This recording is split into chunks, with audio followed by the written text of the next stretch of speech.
آج جو ہے یہ پلوامہ کے بعد مذاکرات کی پیشکش کی، پھر آج جو ہے وہ کل پھر پیشکش کی، اور پارلیمنٹ میں جو ہے وہ پیشکش کی، اور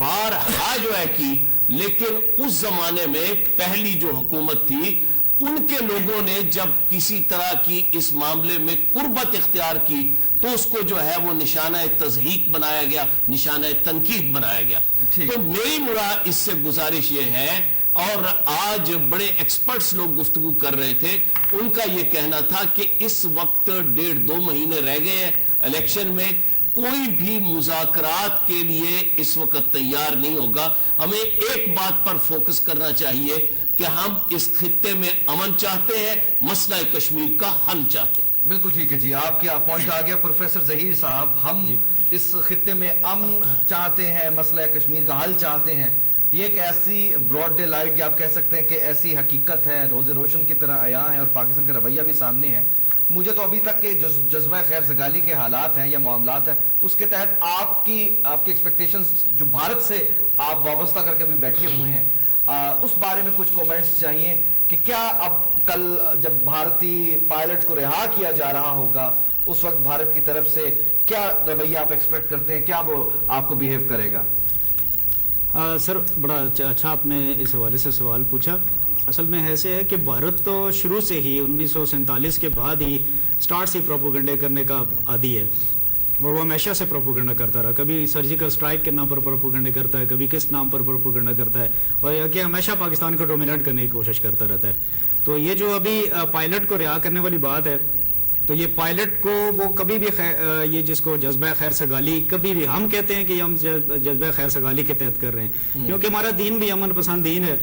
نبی پاک صلی اللہ علیہ وسلم سے بڑا کوئی بھی مذاکرات کرنے والا نہیں تھا، نہ ہوا ہے ابھی تک، لیکن نبی پاک صلی اللہ علیہ وآلہ وسلم کے دور میں بھی غزوات ہوئے، جنگیں ہوئی، 286 جنگیں لڑی گئی، تو وہ بھی اسی وجہ سے تھی کہ ان کے مقابلے بھی مشرک لوگ تھے، تو ہمارے مقابلے میں بھی یہ بتوں کے پجاری ہیں کہ جن کے 4000 سے زیادہ خدا ہوتے ہیں، وہ آپ کی بات کہاں سمجھتے ہیں یا کہاں مانتے ہیں؟ اس کو بھی وہ ہم جذبہ خیر شگالی کہتے ہیں، لیکن وہ آپ دیکھ لیجئے گا جب یہ وہاں جائے گا تو یہ ان کا میڈیا یا ان کا جو لوگوں کا رویہ ہے وہ یہی ہوگا کہ پاکستان نے گھٹنے ٹیک دیے، یا ہم نے ان کو نیا پروپیگنڈا کرے گا۔ ابھی جیسے وہ کسی نے انہوں نے کہا کہ یار کہ کشمیر میں کسی نے اپنے سینئر افسر کو کہا کہ سر جی کل سٹرائک ہے، سر جی کل سٹرائک ہے، تو انہوں نے سمجھا کہ یہ سرجیکل سٹرائک ہو گئی ہے۔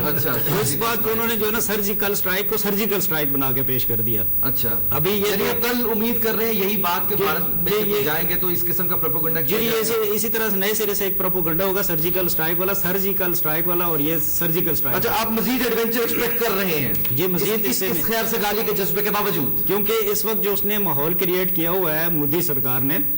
مودی سرکار کا تو واضح طور پر ایکچولی الیکشن آ رہے ہیں وہاں پر، اور اس نے ہمیں بھی جو ہے نا یہ مصیبت میں ڈالا ہوا ہے، اور اپنی عوام کو بھی مصیبت میں ڈالا ہوا ہے کہ الیکشن جیتنے کے چکروں میں ہے کہ الیکشن کسی طرح جو ہے نا یہ میں پیدا کروں، پروپیگنڈے اس طرح کے کروں، اور اپنی عوام کو، اپنی فوج کو ان کے دل جیتوں کہ یار میں تو بڑا اس ملک کے ساتھ بڑا بے وطن ہوں، جبکہ وہ ان سب کی ٹھیک طرح سے ٹانگیں کاٹ رہا ہے۔ ٹھیک، چلیں رؤف طاہر صاحب، ابھی جو پوائنٹ ہے ابھی تک جو میں سمجھنے کی کوشش کر رہا ہوں عمران خان صاحب کی، یا اس وقت ہماری جو فورن پالیسی چل رہی ہے، اچھا اس فورن پالیسی یا عمران خان صاحب کی پالیسی